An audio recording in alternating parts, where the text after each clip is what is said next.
What up, y'all? Today's episode of the RV Voice is brought to you by RV Fix. And let me tell you, if you've ever found yourself stranded with an RV issue miles from the nearest service center, you know how frustrating that can be. Well, that's where RV Fix comes in. Imagine having a master RV tech right in your pocket. Yeah, you heard that right.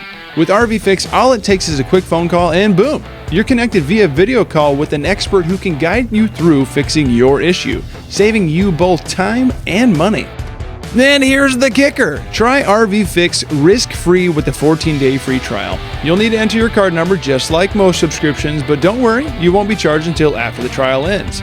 If you decide to continue, please use the code RVVoice at checkout. This really helps support the RV Voice and keeps us going strong, and we really appreciate it. Seriously, guys, this is a game changer. Stay on the road and keep your RV in tip-top shape with RV Fix. Learn more at rvfix.com. Sweet. Welcome to another episode of the RV Voice. We have a completely different idea today. It is, how do I say this? It's in the RV realm, but it's not really about specifically RVs. It's RVing. This is someone that took real estate business to a different idea and started investing in RV parks. You might know her as Mychele Bisson, but her real pronunciation is Bisson. It's French.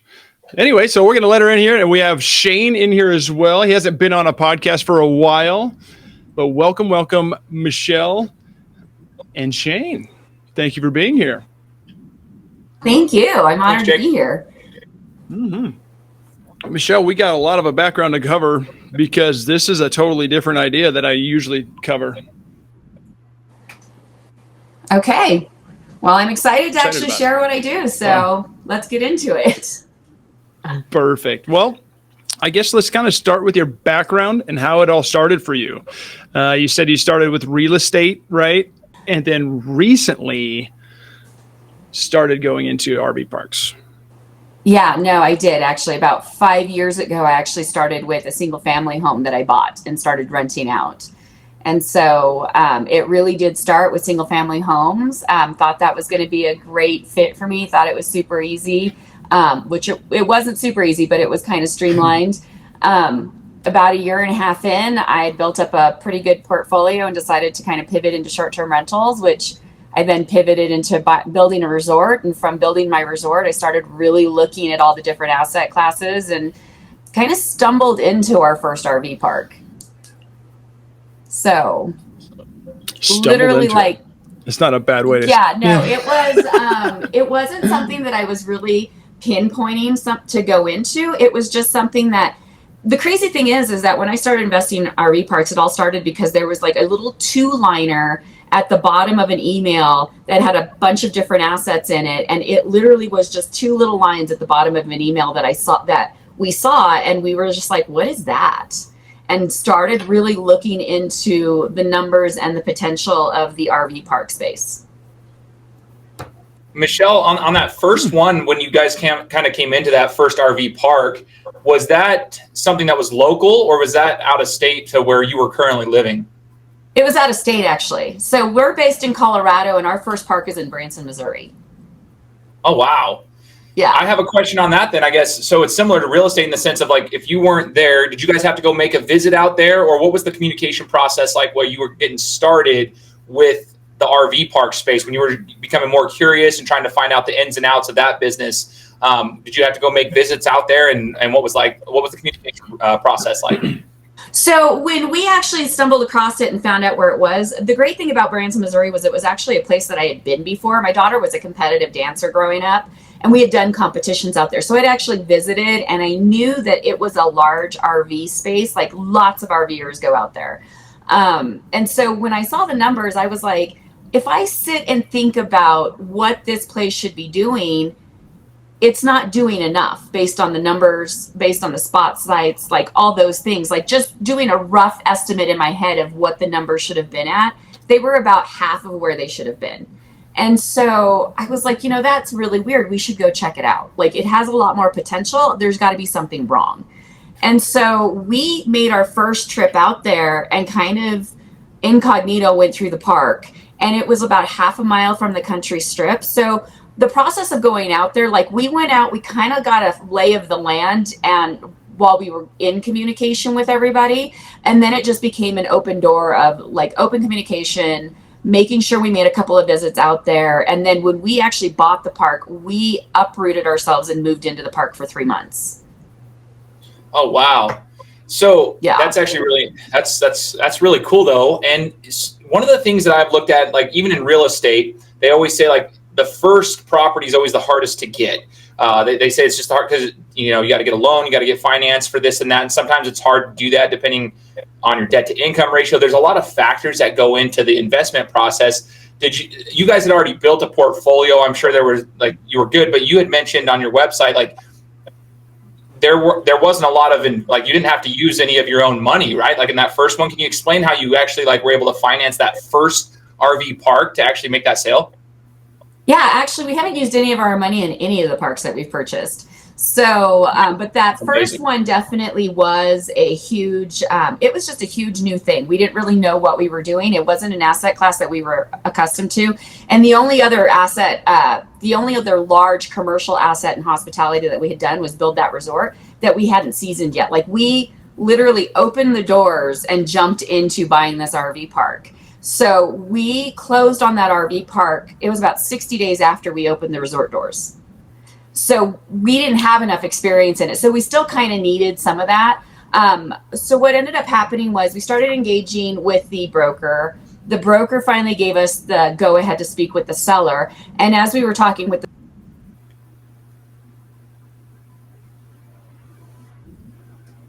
the creative financing, and so when we moved into that, we kind of threw it out at him. It was kind of a fluke situation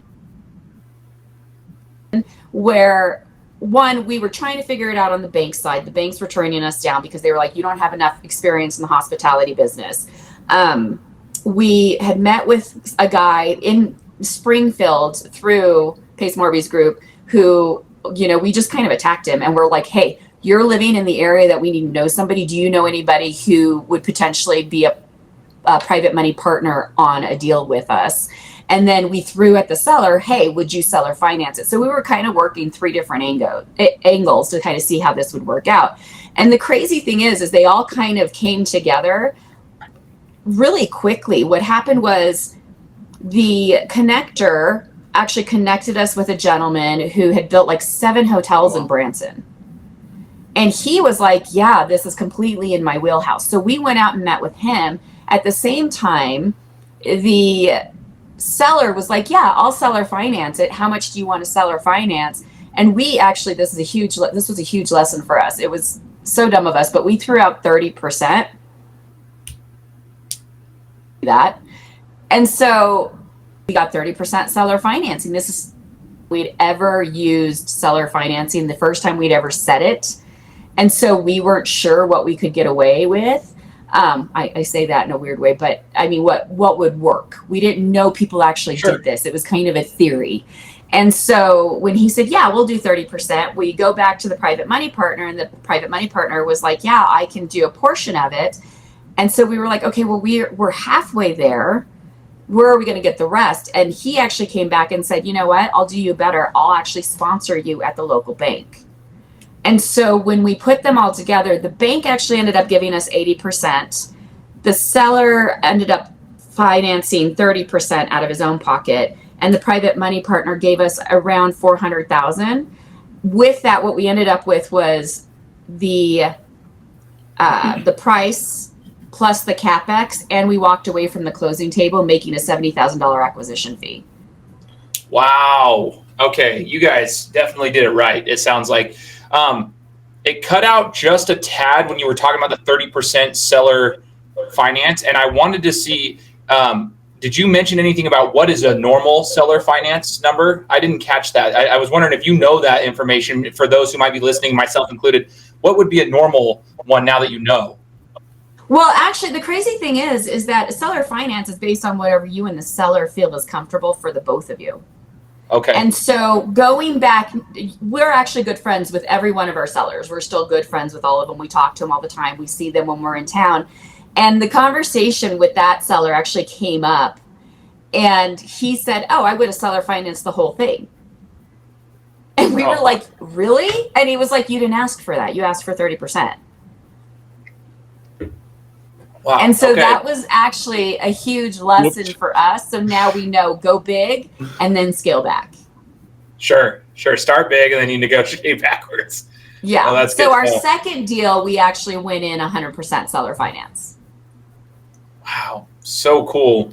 So do you mind me asking, I mean, you mentioned percentages and then the 400,000 plus, do you mind me asking how much that first one in Missouri actually cost to get into it? Or is that? It was 1.8. It was 1.8 to get in? They were originally asking 3 million and we got them down to 1.8. Oh, wow. See, that's the detail. See, I think that's incredible what you were able to accomplish, because if you're talking to the average Joe or Jane, okay, if you're just talking to the average person, right, they'll see 3 million on the table and they just assume, oh, that's not even possible. But what I hope people take from here that are listening to this podcast is that it is possible based on the things that you are just sharing right there. You got to do a little work. You got to do a little bit of communication and relationship building and find the right people and find the right systems. Is that what you teach people, Mychele, is how to do that process? Yeah. So what we do, we actually started doing workshops and things because it's become such a popular asset class. It's kind of become like the storage units of the 90s were, where everybody was kind of jumping in and they started realizing. And I'm just very thankful that we pivoted before everybody else realized what was going on.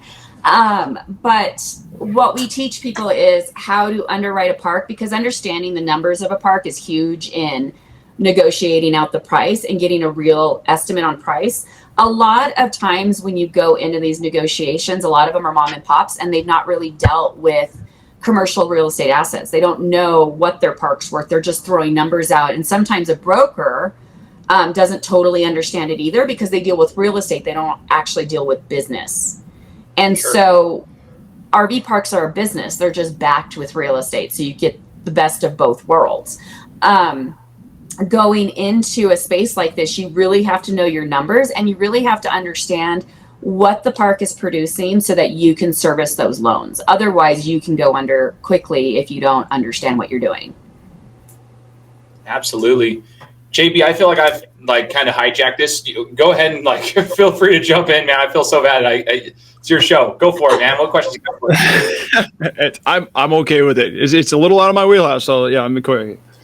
So I do have a question though. So getting into the seller finance idea, right? You're dealing with people, like you said, mom and pops. They may have never done this either, but they have the cash flow behind it.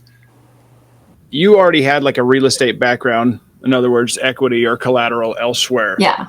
Can the average Joe or Jane, without any of that, go into this and get other people's financing, other people's money? Oh, yeah. To buy this zero, whatever. Yeah, no, I actually see it happen all the time. So I think the best part is that you just going into something like an RV park, especially, the way that you can get somebody to fall into your vision of what you want to do is you kind of have to have a direction of what you want to do, what your exit plan is, knowing exactly what's in your buy box, what you want to buy, how big of a park you want. And understanding the asset class is a really good one. So you really have to do your studying. And again, goes back to knowing your numbers.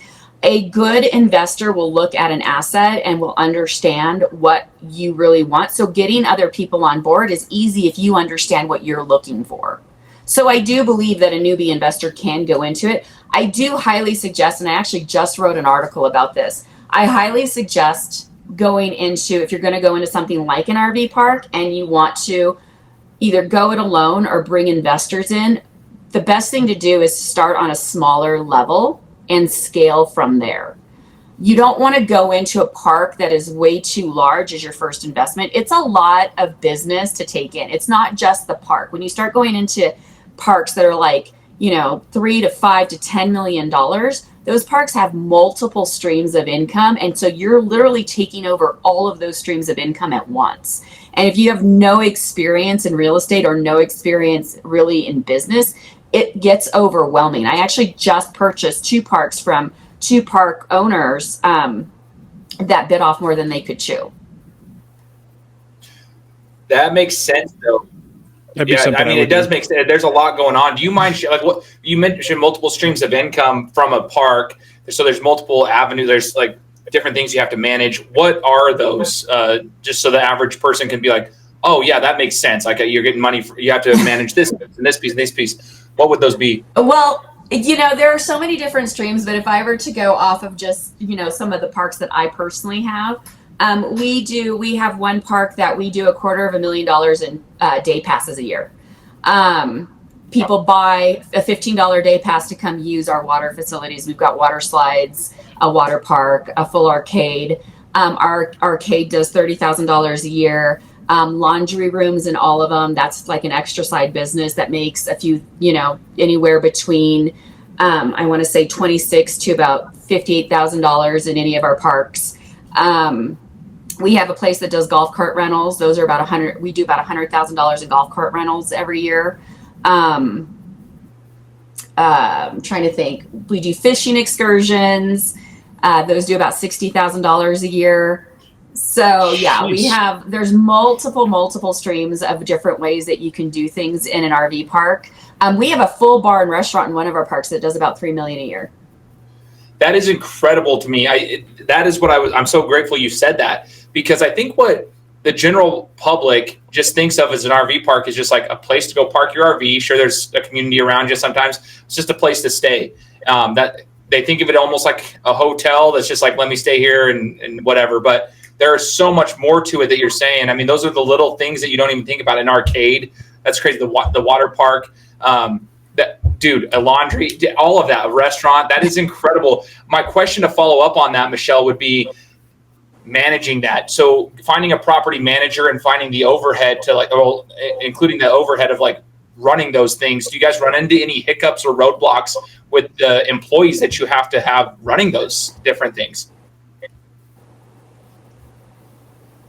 So actually placing management has definitely been one of the biggest things that we've had to learn over the course of the last year. Our first park, we went into a third-party management company, and it just didn't suit what we wanted to do. So we have since brought that back in-house, and now we personally train all of our managers because we really do want to keep it more of a mom and pop feel. Like the glory of RV parks, I personally think, are the fact that they're laid back, they're a little more personable. Families are really connecting. People are hanging out. People let down their guards at campgrounds. Like you can sit around a campfire and just meet the coolest people. Yeah, it is. It is a thing. And it's, and I really love that. And I really didn't want to bring in the corporate sense in my campgrounds. I really want them to stay more mom and pop. I love that. And one of the things that we always talk about with our sellers is that, these sellers, they're selling something that they put their blood, sweat, and tears in. Like a lot of the time, these are people who built these from the ground up. They have a lot of love and legacy in it. They've not planned on retiring.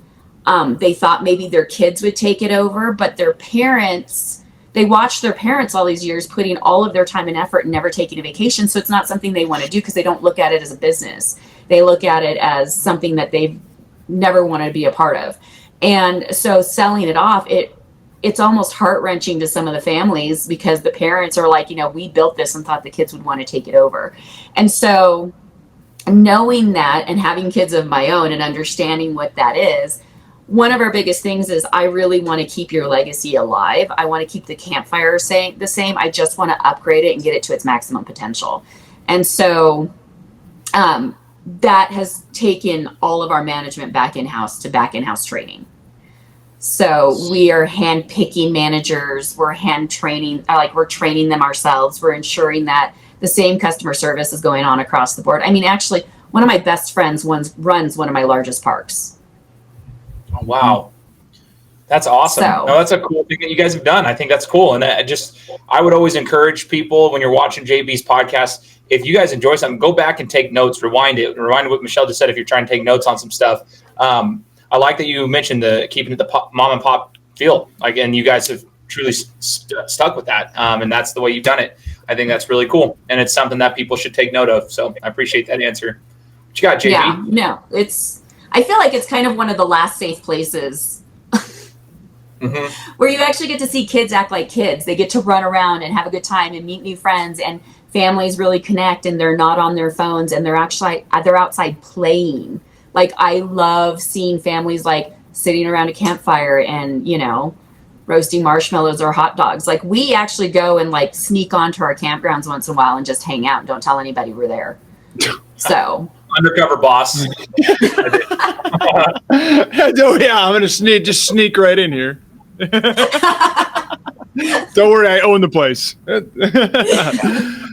Okay, so I actually have two questions here. I want to talk about biggest challenges, but I want to talk about something before that. So you've bought how many so far? So we are actually, we run and operate 4. We're under contract for our 5th, which is actually the largest park in Alaska. Then we just went under LOI for another one today. Wow. Okay. So a couple questions now. One,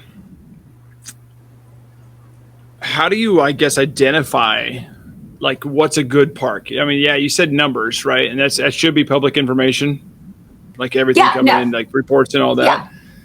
So what are some specifics, like factors that you're looking at to find like, okay, this one makes sense, this one does not? And then on top of that, how many people are actually doing what you do? Because you said you got 4 in 4 years, 3-4 years. Oh, then you say 18 months or 16 months? I got them. We've actually purchased all of those in the last 14 months. Yeah, 14 months. That's been a year, just a little over a year. Okay, so Shane, we're not doing the right thing here. We need to be following We your closed on the channel. first one December 28th of 23. Wow. Okay, that's good stuff. Little known fact, but on the investment side, RV parks actually have one of the highest tax depreciations that you can take in the first year. So we actually got to use that for that year, and we were only closed for 2 days. Well, that's not surprising because even RVs themselves, it's like a tax break. Most people will just buy an RV, write off, I think it's 90 to 100% that you can just write off completely off of your taxes right when you buy it, even if you haven't paid for the whole thing. That's a huge note right there, too, for business owners. What she just said, the tax depreciation benefit right there. Okay. Yeah. Yeah. What was your question, JB? Sorry, now I'm like going down a rabbit hole. Guys, just so what ignoring me. do we look for in parks? That's what you were asking, right? Oh, Yeah, what specific factors? Like, okay, there's X amount of parks out there. You bought 4 in basically a year, and working on your 5th. How many are out there? And then, like, what are specific factors that you're like, okay, there's a lot of research that goes into one, but like, what are these are the 4 or 5 things that I need to know? Well, so from what I remember from the statistics, there's about 12 to 15,000 parks that are actually in the U.S. 90% of them are owned by baby boomers, mom and pops, people who actually are getting ready to retire out, who again go back to that whole story where I was telling you they haven't really made an exit plan.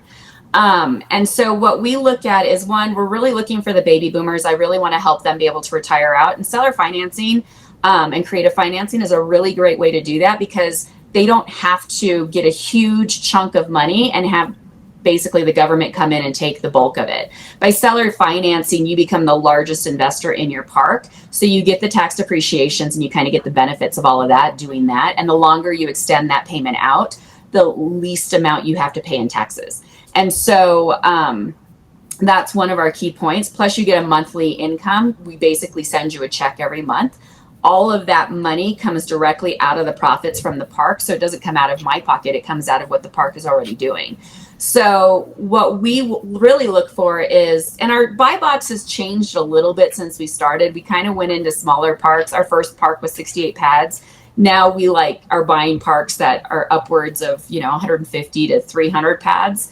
But we like to stick around the 50 and above pad mark, only because it's a really good place where we can do a couple of things with it if we need to. If affordable housing becomes an issue, we can always switch the model and put long-term guests in it for a while to kind of carry us through that moment. And then we can switch it back to transients when the economy gets better and people are out traveling again. So it's pretty much recession-proof, or about as recession-proof as you can get, because it's in demand most of the time. So We like them to be in places that are, scenic, touristy, places that have a tourist pool. We either need to be in a tourist area. Like I said, one of our parks is in Branson, Missouri. One of our parks is in the middle of nowhere, Virginia, but it is a full resort destination park where you go out for like the water slides and it's a family resort area on 94 acres, but it's surrounded by a bunch of major cities within 2 hours. Okay. And so it's like in the middle of nowhere. Like when I mention the town that it's in, people in that state don't even know it exists. Oh, wow. But it's like 2 hours from Roanoke and Raleigh and like all these major places. So it has a good pool, and it's a real good place for people from the city to kind of get away with their families. And it's, within a certain amount of time. So we like to kind of be situated between major cities, about 150 miles on average. From what I remember is an average RVer will travel about 150 miles outside of their home. Some will travel everywhere, which I think is amazing, but on average, they usually travel about 150 miles. So for like a long weekend getaway, so that makes it perfect for all of those different towns and cities that need to get out of the city and go somewhere quiet with fresh air. And then we like to start with a starting NOI, which is a net operating income of $200,000 to $250,000 to start. And that gives us the opportunity to place management, rebrand anything, put in new systems, because a lot of these mom and pops haven't upgraded their systems in a long time, and gives us a little bit of money to work with in case we need to upgrade amenities and things like that. All without using your own money. All without using our own money, yeah. So. Oh God, I like this. I like this a lot. So all of our parks are self-sustaining. They all pay their own bills. They all pay for their own management. And then we actually created a fund so that when we go into it and we work out these creative deals, we actually take the money from the fund now and ingest it into the park so that we can get it to its maximum potential as quickly as possible. Yeah. So this whole model reminds me of Cody Sanchez. Oh, I love guessing Cody. You know who Cody Sanchez is? Yes. I'm guessing this is like, other people's money. You buy something that's already making money, and you're using other people's money to pay for that investment you just made. Love her. Absolutely love her. Yeah. So that is literally what we're doing. This is good. So between, learning creative financing from Pace's group, seeing all of the business plays from Cody Sanchez, learning multifamily from multifamily mindset. Like, we've just taken all of these different things and incorporated it into one thing. And RV parks are probably the best asset class to do every part of that in. Oh, wow. That's so cool. I like that a lot. I think it's really cool. I mean, there obviously still is a risk. I'm sure, like, obviously we're using other people's money. There's definitely a financial risk still there, even though it's, getting it financed. But it sounds like, from what you've said, like if you play your cards right and you're diligent and looking for the right things, they can, one, be a tax benefit, two, they can pay for themselves. And it seems to be a pretty good cash cow if you get it all set up correctly. I would like to ask more from a business standpoint. I remember reading something from Grant Cardone once talking about his real estate portfolio breakdown and setting it up as an S corp, and then having every property was its own LLC essentially. Do you guys do something similar for the RV parks when you're trying to set up the business model of it to protect each one of them separately, or is it all under one business banner, I guess? No, actually, so we do that. We have our family trust. Then we have all of our other LLCs and all of our other businesses. We run about 17 other businesses. So our specific RV park side is, each one of those is the same way. We have their own holdings company, or we have a holdings company. Each one of the parks has their own LLC, and each actually park has 2 LLCs. So we have an LLC that actually owns all of the land, and then we have an operations LLC that's on top of that. So everything for operations is actually on top of the land LLC, and they're both different. And that way, if something happens and somebody comes after, say, my operations, my land is still good. Yeah, you're still protected. That's really smart. That's cool. Those are other things that, little intricacies of the whole entire investing game that people need to learn, myself included. I have a question on insurance for you, Mychele. Insurance for RV parks and how that works. Is that something that you factor in when, going in on this type of an investment? Absolutely. I think the thing that people have to be aware of when they're doing their underwriting and understanding what they're doing is a lot of times, like not all the time, but quite a few times, you're going to get a lot of mom and pops who don't have solid books, or they're just a mess. And one of the things that can be missing a lot of the time is insurance, because they built these from the ground up. And if they don't have like a loan or investors involved, they can overlook something like insurance and just not put it on there because they just don't think it's a factor. And it's so expensive. But it is definitely something that when we do our underwriting, we get comps and we underwrite it into our deal so that we understand what that's going to be before we walk in. Because it's different in every place.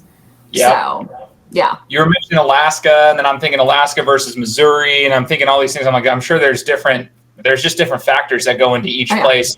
And so, yeah, that's why I was bringing that one up. And they're different from all over the country. I mean, you've got tornadoes, you've got earthquakes, you've got hurricanes. Like, it's totally different from one part of the country to the other. Fires are always a big one.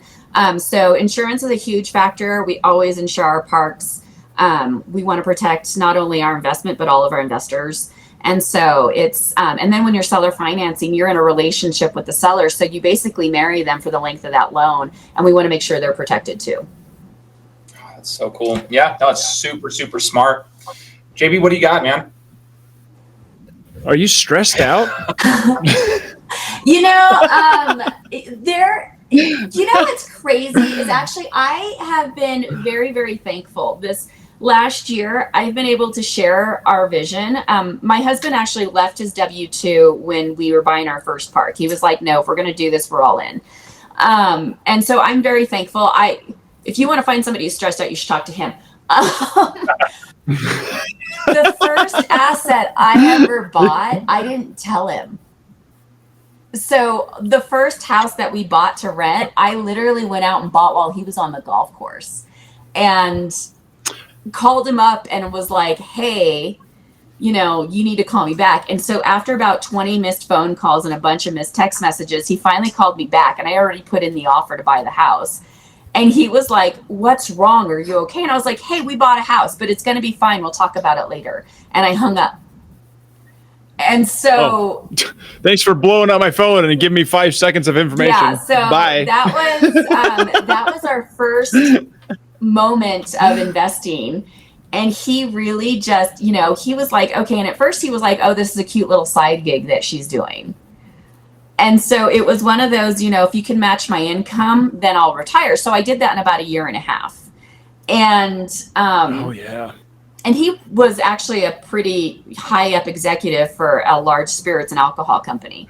So it wasn't like easy to do. Like I really had to I think we were at 12 long-term rentals at that point, and I was pivoting into short-term rentals. So then we ended up buying the land for the resort, which, crazy fact, that one was actually started at $1.6 million for just the land, and we got it down to $565 and then built the resort on top of that.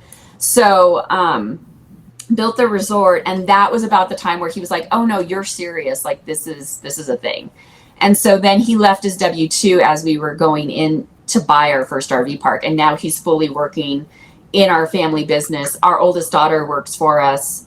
We've kind of incorporated all of that, but because of what we've been doing and how fast we've been growing and being able to sell our vision for other people, we've really brought on this amazing team of people who are so excited to be part of the startup that they're all hands on deck all the time. And I love it. So it really gives me the opportunity to go out and kind of sell our vision and show people what we're doing and work on the workshop part of it. And they've been really implementing the acquisition part, the underwriting, making sure the assets are good, putting other people in place. We just hired a national director of campgrounds. So she came from a branded group, and she now was just onboarded Friday. And so she's taking over. She's going to start working with our regionals who we had promoted from inside some of our parks. And then all of our parks have management. So we're kind of building out our corporate structure, and it's going great actually, because I'm not stressed. Like it's been kind of a wonderful journey. I think the biggest part of stressing is just branding myself. Yeah. So got any job openings? Yes. Hey, you stop, JB. You're still with us. No, I have another question, Jane. I want to go next. All right. I do have another question. And my stressed out question wasn't really a question, but I'm glad you answered it. It was great. So the question is like outside of, the management, outside of the finding, what are some of the biggest challenges around finding or going about this? Because you have a lot of things moving. You're juggling a lot, it sounds like. Walk us through that a little bit, because it's not something like, okay, let's do this. And with out an experience, you're going to be falling on your face. So biggest challenge. The biggest challenges was one, learning the asset class, because we really did have to go in and just learn everything. And that's probably one of the biggest things that I think any new investor needs to do is whatever asset class you're going into, learn everything you can about it so that when you place management, you know how to train them, you know what you're training them on, and you know exactly what you're expecting out of them. Because if you aren't training them, they don't know what to do. And they're not sure what your vision is. And so they're just kind of flying by the seat of their pants. And they're doing what they think they're supposed to be doing, but it leaves too much open for interpretation. So learn your asset class, actually go into it, be in your first park, understand your guest, understand how your systems work, understand what you're trying to achieve. I've met people who've gone into their first park and realized it's not for them, and that's okay. But how horrible that you went into it without knowing, because you never researched anything about it first. And then you've brought all these other people, investors in, or you've put yourself on the line. Now you've got to sell it and you're stuck. And so really understand that. So staffing, building out the corporate structure, I think has been a little bit easier, because really people have come to us that have the same vision. And I'm really excited about that. Getting the right team means everything, and them understanding what your path is and what the core goal of your group is. I don't want somebody to come in and be like, oh, we're going to make all of these parks corporate, and it's going to feel like, some big brand corporate name. I want them to know that we're completely mom and pop. I go in and meet the sellers myself. So I don't have somebody else do that. Somebody will bring us the lead, or we'll find the lead, or they'll get a warm idea of it. And then my husband and I actually go in and we sit down with the sellers and we talk to them. It's not our team, it's us. And we tell them, we're taking on responsibility of this. We want to make sure that your campfire stays the same. We're just going to give you better bathrooms.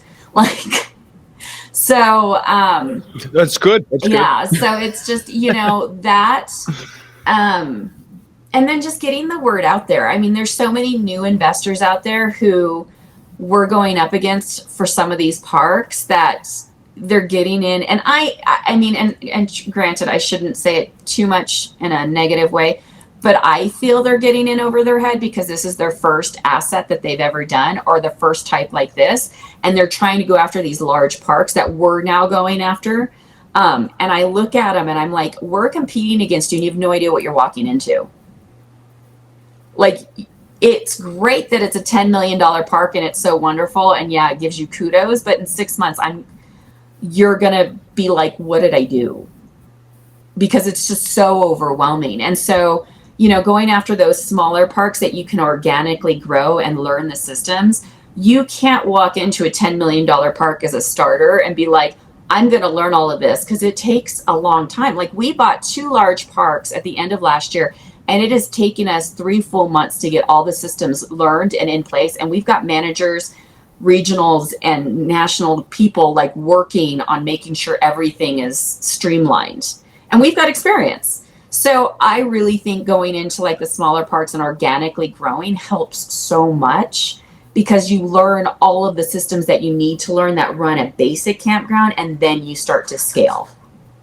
Because if I already know how to implement these things, then I've got these mastered. I can move on to the $10 million park, already know how to do all of that, and now I get to learn the things I don't know. Interesting. So you said, a good way to start, or a good number, is the 50. I think 50 is a really good way to start. Plus. Yeah. I feel like that's a smaller sized anyway. It's controllable. There's places that have thousands of pads, and people, you'll lose yourself. You do. And then you have other businesses within that. Yeah. Well, I mean, and that's the thing is, if you start with a 50 pad park and you start and it's just a straight park, just a straight park with, say, a laundry room, So it's got one little side gig. Then you add in something like propane tanks, and then you add in ice machines. Then you add in a pool. Then you add in, day passes. Like, you slowly add these things. You learn how the systems work. You learn what works for you and the laws behind each one of those. And that way you kind of master them as you go, and it's not too overwhelming. Interesting. You got this down pat. Totally. It sounds like 14 months. Thank you. Yeah, well, it came from experience from other assets too. So, yeah, I'm sure that played a part in it for sure. I've been looking up the investment properties like the Hideaway Park. I looked at Camp Mikasa. Like, these are so cool. Lake Ridge is so awesome. If you go to MycheleBisson.com, you guys can all check out some of the investment properties that she's talking about here and just kind of see. Papa Chubby's is actually closed. I think on my webpage it says that it's coming soon, but it's actually closed. We fully own it. So, which one is? Sorry, Papa Chubby's. It's on the Lake of the Ozarks. Oh, is it? Oh, okay, there it is. Okay. Wow, Lake of the Ozarks. I just saw that one too. Never been. These are really. I've never been. It's actually a really cool property. It is one of the only bar grills that is on the actual Lake of the Ozarks. And so we have boat slips that people will come in off the lake. They'll park, they'll order from the restaurant and take off. And there are lines out into the lake. So we're expanding out the marina for that and then expanding the kitchen to handle the capacity of it. We're expecting to be fully packed this weekend for the Super Bowl. But we have cabins on it. We're actually adding a convenience and liquor store onto that property so people don't have to get off the lake to go into town to get things that are convenient to them. And we're expanding that by about 200 pads. Good. I like gracious. This is so cool. Yeah, I'm geeking out about it too, JB. This is awesome. So the only thing I wanted to touch base on really is it's just so funny that you had mentioned I need to rewind on that. The husband getting stressed. Well, not. You tell him you bought a house. I get anxiety when I see the American Express come up for our groceries each week when my wife goes out to get the groceries for the family. And that's just a couple $100, I can't imagine if my wife was like, "Hey, we bought a house." I got anxiety on behalf of your husband. I just want that. Yeah, don't ever talk to him about my American Express bill then. That's another subject right now. That's just so funny because I was just like, man, it's good for him though for being able to be a trooper and be like, oh, a house. What's a couple $100,000? I don't know. So the one thing I wanted to bring up here though is you've mentioned a couple of things, Mychele, as far as sometimes people get into it, they realize it's not for them because they go into it without understanding all the things. But you were able, through all of your real estate stuff, you were able to. They hear the success stories, if you will, of being able to get your husband away from his executive level job and being able to go all in the businesses and stuff. So they hear the success stories.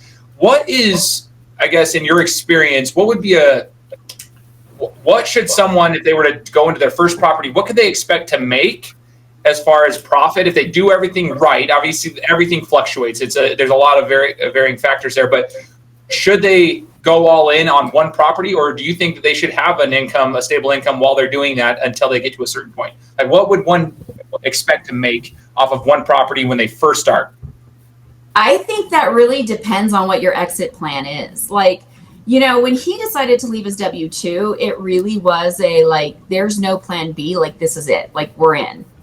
But on the other side of that, we had already built up a portfolio that gave us a pretty healthy income. So we were able to do that. We were able to exit out and say, okay, this is going to be a stretch, but we're going to figure it out.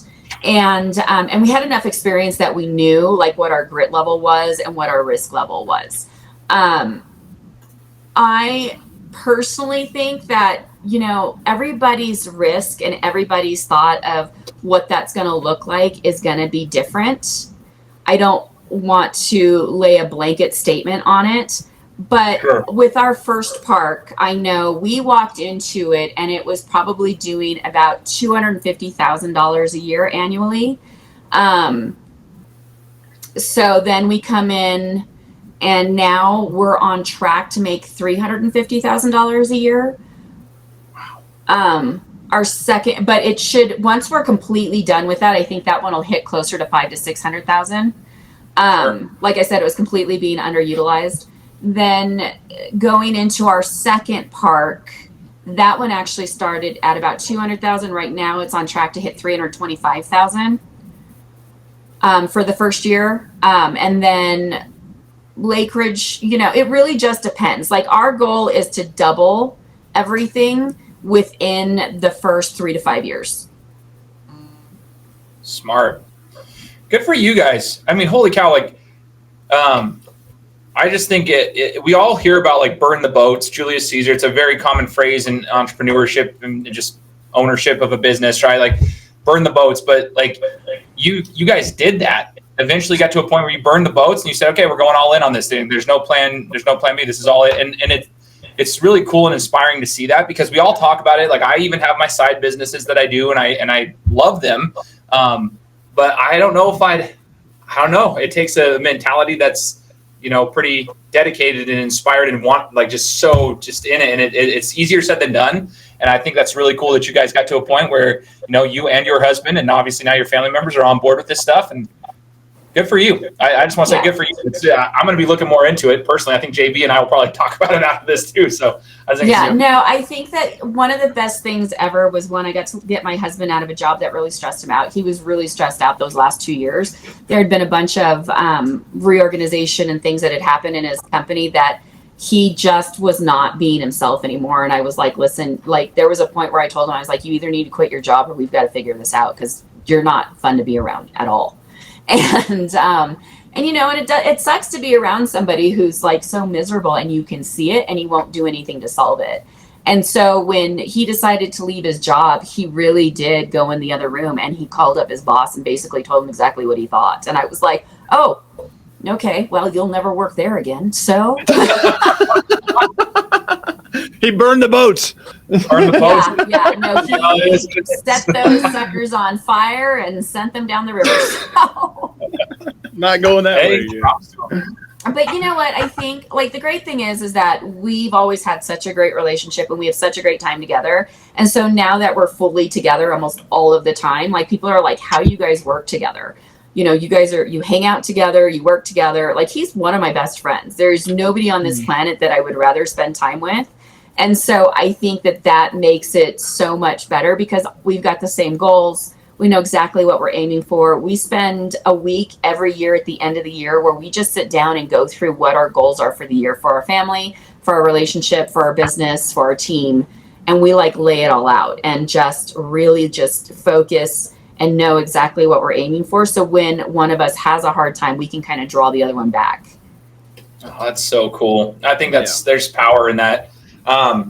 I want to know, last question that I personally have, and then JB, if you wanted to, follow up with anything. I just want to know, Mychele, what's the biggest lesson that you've learned during your experience with this 14 months now? What is the biggest thing? Like if you were to just choose one life lesson that you've learned so far, and you could give a piece of advice on that, what would it be?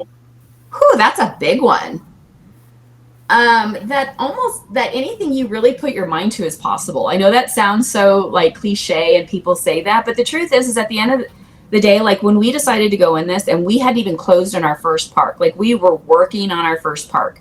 My husband looked at me, actually the day we closed, there were a couple of things that he said. When we closed our resort and opened the doors for rent, he said, I need you to double our income in the next 60 days. Can you do that? And I was like, yeah, I think so. And so, but we did it. And so, and then going into closing that first park, he said, I think we can close 5 parks in a year. And so we're looking at this and I'm like, we haven't closed our first park. How are we going to close 5? So we didn't completely close the 5th. We went under contract on the 5th. But the reason why we didn't close it was because of the location.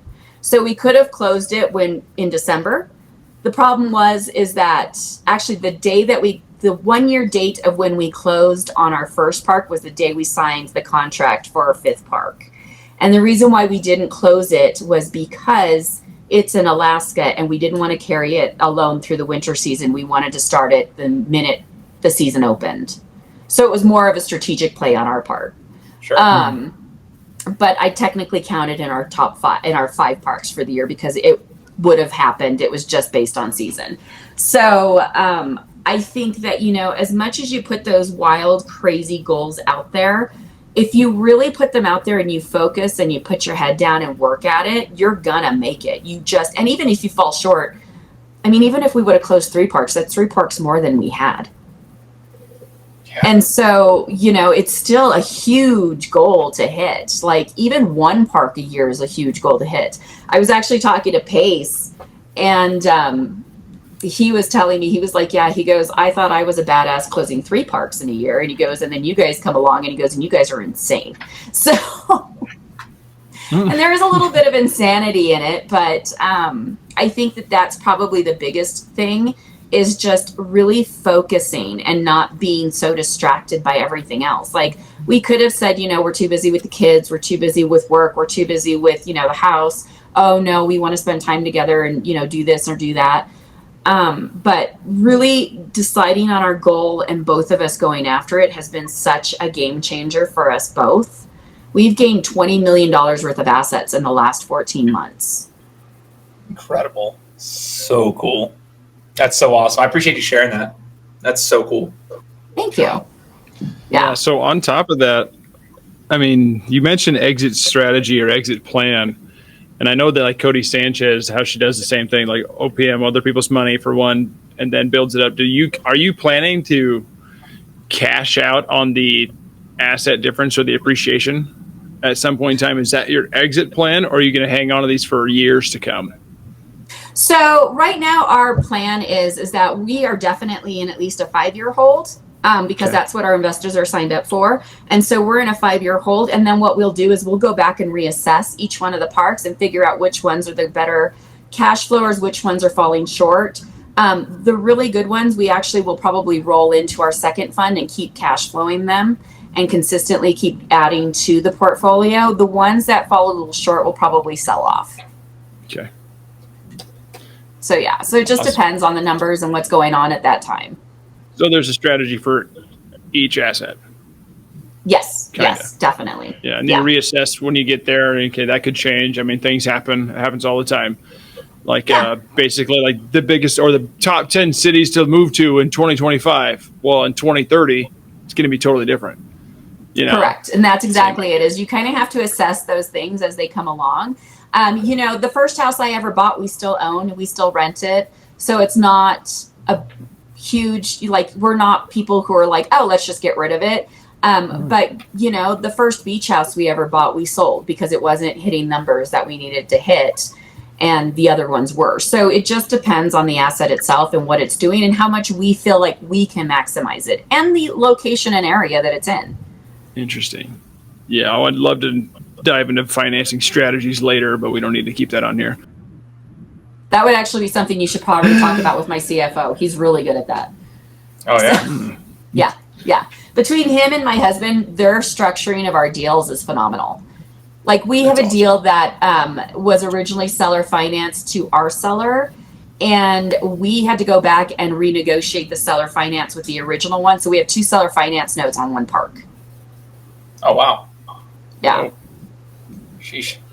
Dude, it's like my college loans. I got like 40 of them, but it's only one. Such a good point, actually, JV.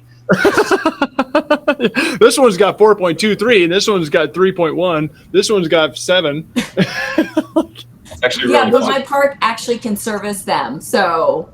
Okay. Yeah. I love it.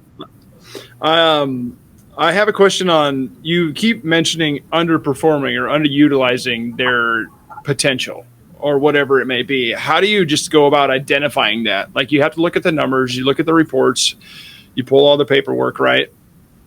But how do you, like, we can make more money? I really think that it just depends on each park. We really do look at each asset and, like, kind of decide, like, what does this need? What is going on in the area? What kind of things can we add to this to make this more of a go-to? Like, one of the things that we're doing in, say, the Lake Ridge Park is we're actually, we took out, they used to have a haunted house in it, but it was only being used 1 month out of an entire year. So we gutted that entire thing, and we're actually putting in a gym, a small, like, reading area for some of our older guests that just want a quiet space to hang out. And then we're actually using another part of the park and building that into an escape room. Because we can actually use that to market to the rest of the community and not just the park. People will come in to use it for parties.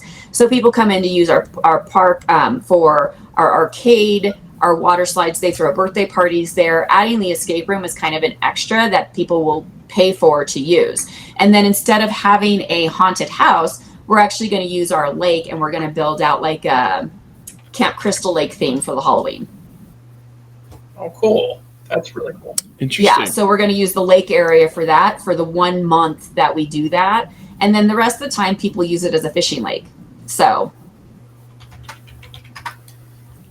Love the entrepreneurial mind within the entrepreneurial mind. Yeah. Well, you know, it's like, yeah, I'm an entrepreneur chasing these. That park in particular is more of a seasonal park. And so you got to find ways that it will make money for the rest of the year. And so like opening it up for the winter for our arcade actually did really, really well. We started doing like cozy camper stays for Christmas where people were renting out our cabins and getting like cocoa packets and, you know, stuff like that. Like it's just the branding and the things and the advertising that you put in place that really kind of drives more dollars, and it brings in people from the community too, which just increases your bottom line. So. Very interesting. Well, this has been super cool. I really appreciate your time, Mychele. Shane, do you have anything else? I have like one, maybe two last questions. I'm good on this front. I've got crazy amounts of notes that I've taken, Mychele, so thank you so much.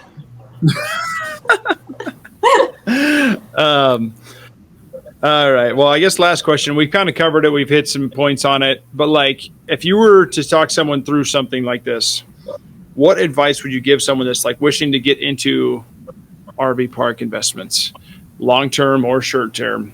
Know your numbers. Come take one of my underwriting classes with my CFO. Understand your asset class. Start doing the research now. If you have the opportunity, go and meet a campground owner. Find out what the real work is behind it. It's not passive. It's not turnkey. There's a lot of work that goes in, and you don't. The way that it's advertised a lot of the time is that it's passive and turnkey, and it's not. You really kind of have to talk to a real campground owner to understand the work that's involved. So that would be probably some of the first things. Go to workshops. We put on some with my group. My CFO does our underwriting workshop. I do a lot of how to find and buy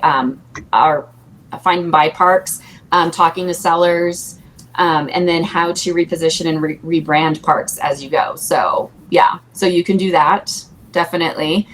So those would probably be the first things. Just kind of really start learning your asset class.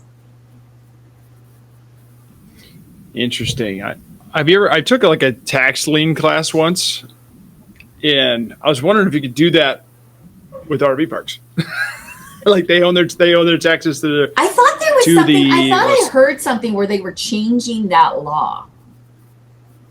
I thought I heard that, but it could have been just something that was said and then it was changed. So I don't know if that's true so don't take that as word, but yeah, I don't know, but I haven't done that myself, but that'd be interesting. Mm-hmm. It's it's like almost a guaranteed back, but we don't need to talk about that. But anyway, this has been super eye-opening, super interesting for me to hear. Shane as well. The one thing I love about it is like it's two things. It's like a double dipping. They will not make more land. No, can't do it. And they're usually in great land places. Is forever. Land is finite. Yeah. Yeah.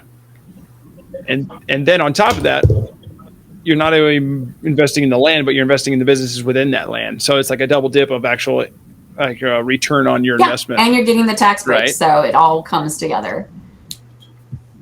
Oh my Lanta, there's so many things that go into this. Why aren't we doing this, Shane? Amazing. Well, we'll be taking Mychele's workshop, which we want you guys to go take as well. So we'll probably sign up for some stuff so we can learn ourselves a little more, right? Like that's the whole point of this. So you might see us down the road, Mychele. Okay. Soon, all right? Perfect. I'd love it. We're sitting there. Love it. Trying to do something else with our lives. Oh, goodness. Awesome. Shane, do you have anything else? I'm good on this front. Thank you so much, Mychele, for all of your insight. It's been incredible. Thank you. Well, thank you for having me on. I was honored to be asked.